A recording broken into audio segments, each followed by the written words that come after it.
Good morning, Teachers on Fire. How are you on this fine morning? I hope you've enjoyed a fantastic week, whether that was in the classroom or enjoying relaxed time with family and friends over American Thanksgiving. I hope you are feeling good and ready to do some talking about teaching this morning as we jump into some of the top posts from Education X over the last week. Let's jump right into it. I'm going to put up this post from Emily at EDU with Emily. She says, do you provide time for students to reflect on their learning after a lesson or unit? If so, what strategies do you use? Exit tickets. I wish my teacher knew notes. Thumbs up, thumbs down. I understand, don't understand, turn in bins, etc. So those were some of the ideas that she proposed. I was interested by the question because this is an area of teaching and practice that I'm not particularly strong in. So she listed off about 5 different examples there. What else might we find in some of the replies? Brian McManus says, what stood out to you from the lesson? So he is sharing a number of questions that we can ask students. What stood out to you from the lesson? What wonderings do you have about what we learned today? What was familiar to you? What was new to you? Susan Keller says, most assignments have required reflection. I love their honesty and I learned quite a bit about them. Jamie at Jamie L99 says, I use exit tickets. What helped most? Fist to 5. Depends on the group and what I've picked up on during the lesson. Texted us Betsy says, beginning of the next class period. Susie Plout says the last page of the test, and she shares some questions. What are you proud of this unit? What did you study for that you weren't asked on this test? What strategies did you learn from peers? Name any peers who helped you. What else do you want me to know? Interesting. Lots of room there for students to sort of take that in different directions. I like that part about naming the classmate who was helpful. That sort of gets me thinking about certain trends emerging and certain names coming up over and over again that you can really commend and build into. Brian Petro says, I usually spend part of the next class asking them what they thought of the project and what they learned from it. Sarah Donnelly says, exit tickets in the form of a question in Google Classroom. Yes, use that quick question feature in Google Classroom. It's underutilized. Where am I? Okay. Or sometimes a post-it when there's 3 minutes until the bell. So yes, using a post-it note. And Zook says, portfolio reflections, blogs. Love the blogs idea. I don't know how often that is used in most of our classrooms, but that is a powerful suggestion, and I'd love to see, Zook, how you are using that. Just a little bit more information about the nature of the blog. Is it a Google site? Is it an edu blog? What does that look like? Is it in a secure environment? Is it within the LMS? I've got a few questions there, but I think it's powerful. It actually reminds me of, and maybe I'll go back to the full screen for this. It reminds me of something that George Couros wrote years ago in terms of educators and professional development. Why don't we build into our professional learning opportunities, our professional learning days, sessions, etc. Let's build in time for educators to quietly reflect and write and actually blog about their learning. I know I'm a little biased. I know that's not for everyone, but I think it's so powerful. We know what we write about. I think that theme is going to come up again in this broadcast. Okay, let's get back to it. I'm going to move from here to this post from a former guest of the Teachers on Fire podcast, Ms. Jachymiak. I hope I'm saying her name correctly. Susan Jachymiak. She says this: I have to say that I never thought about advancing my degree toward educational leadership, but every single time I listen to a podcast episode, I have something pulling on my heartstrings to pursue it. That is the power this podcast has. Hashtag F4Leaders. And so if you scroll under the post, you'll see me reply, hey, what's the name of the podcast, Susan? I took a quick look for F4Leaders, but couldn't find it. And she tells me Unsupervised Leadership. So here's the Unsupervised Leadership podcast. Let me give you a look at these ladies. They've got a very professional website, and apparently it was in the top 10% of the most listened to education podcasts last year. The hosts are Courtney Orzel and Kate Koch. I hope I'm saying their names correctly, but at any rate, the Unsupervised Leadership podcast, I always like to boost other educational podcasts, so this looks like a good one. As I said, very professional website. Check it out, especially if you are, I sense, a woman and on a path toward educational leadership, perhaps your master's degree. Susan is giving it the 2 thumbs up, so check that out. Moving to our next post, still trying hard not to say tweet. Moving to our next post here on Education X. This one from @Josh Kunnath.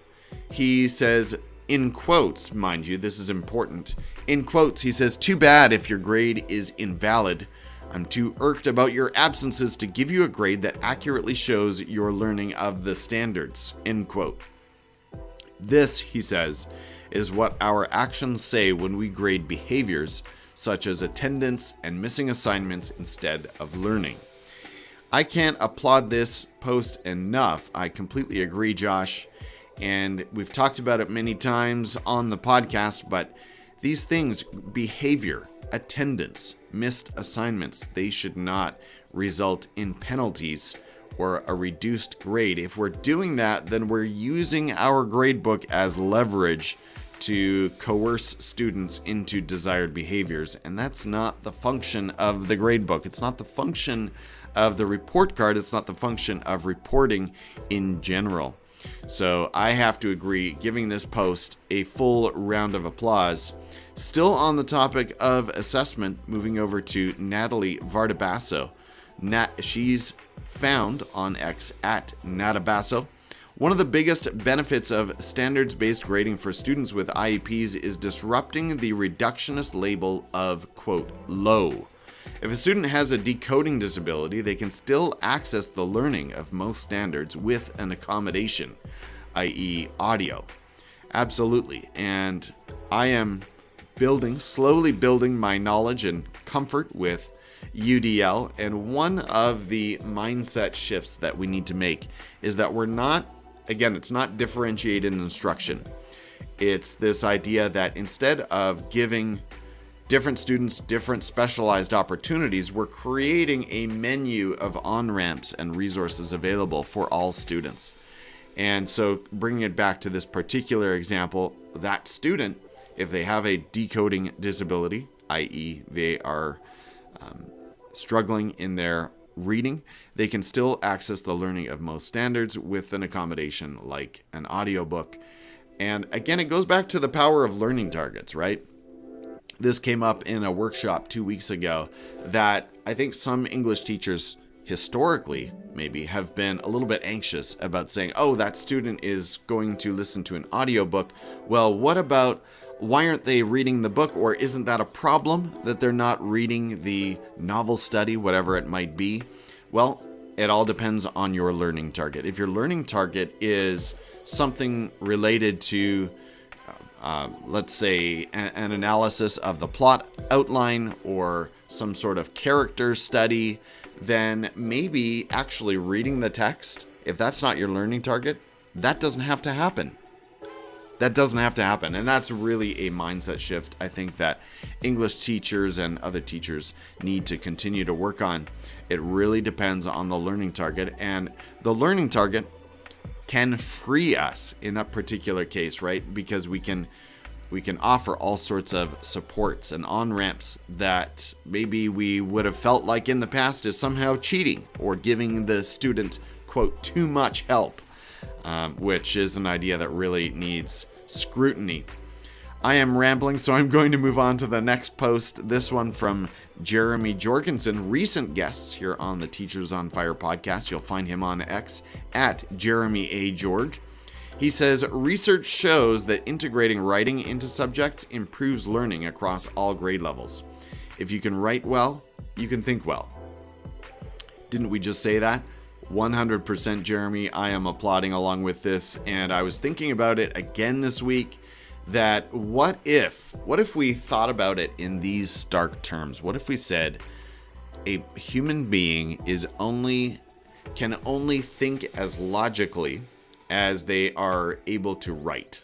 Now, I know I'm pushing that to an extreme, but if we think about thinking in those terms, if we say that writing and the logical formulation of arguments and facts is essential because we're using those same skills in our brain simply to put together ideas and express ideas, then doesn't that add emphasis to our literacy instruction? Doesn't that add weight and importance to this idea of writing? Shouldn't we be allowing our students to write freely and giving them more opportunities to write? I like that so much. So thank you, Jeremy, for that post. 2 more coming up, and I see one of them is also from Jeremy.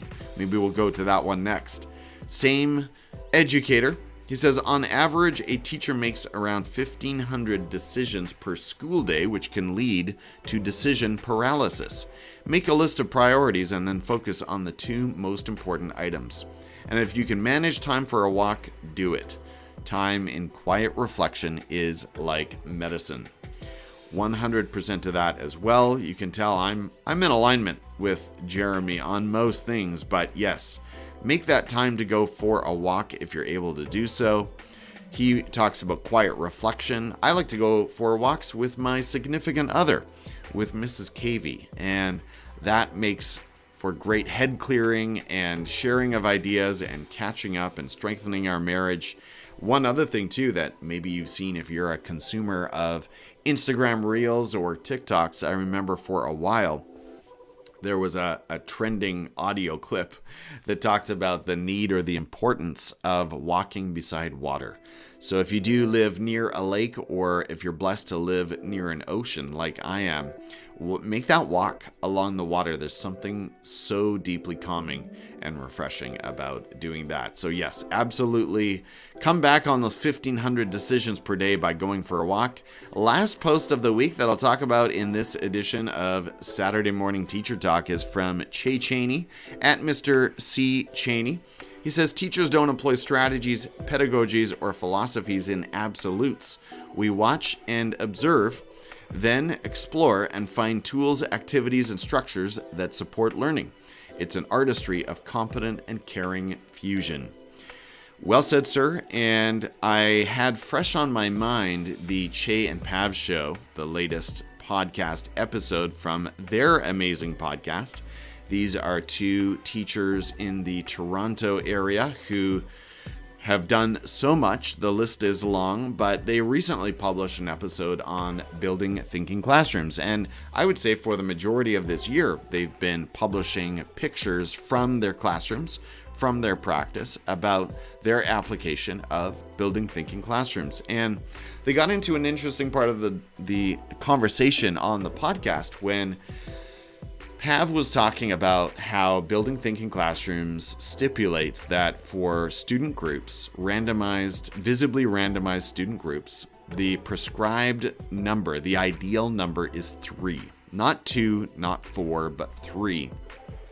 And Chey pushed back on this in his Chey way a little bit and said, actually, in his class, and mind you, he's using some of these principles in other subjects, so that plays a role as well. He's not working simply in math, he's working in English and social studies, but he says that he takes the liberty of giving students the freedom to choose their group size. And so he has some groups of 2. I'm not sure if he has any solos, but he has some as low as 2 and as high as 6.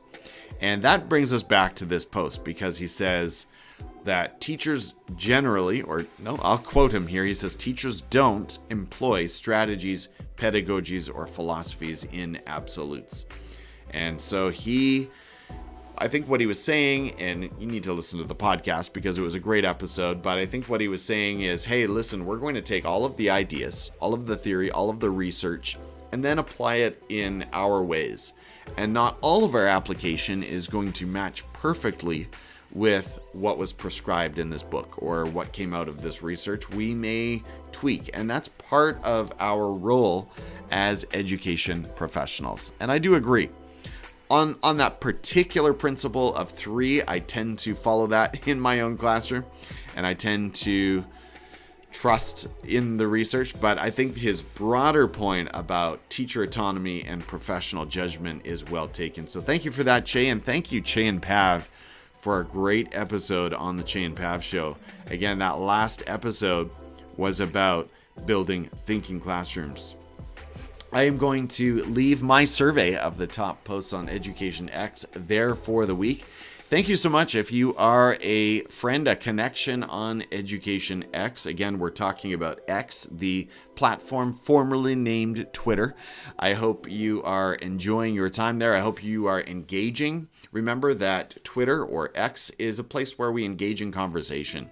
If you're finding that you're creating posts and just putting ideas out there and not getting a lot of engagement or replies, that's because you're not jumping into conversations. So try that. Look through your feed. Hopefully your feed is education only. I also recommend that. If it's filled with sports and politics, you will struggle to find a lot of education inspiration from other teachers and educators around the world. But if you do have a curated feed, you're focused on education, and you are following inspiring educators, I promise you're going to find topics and areas that inspire and engage you. And by you engaging and responding, you fuel those conversations and the learning for others.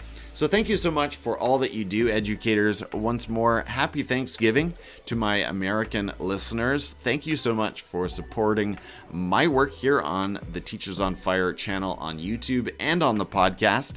And until next time, I'm going to say a hearty goodbye. Take care, share an encouraging message to lift up a colleague, and keep your own fire for learning burning bright. That's it for this week. See you next week on Saturday Morning Teacher Talk. Bye-bye.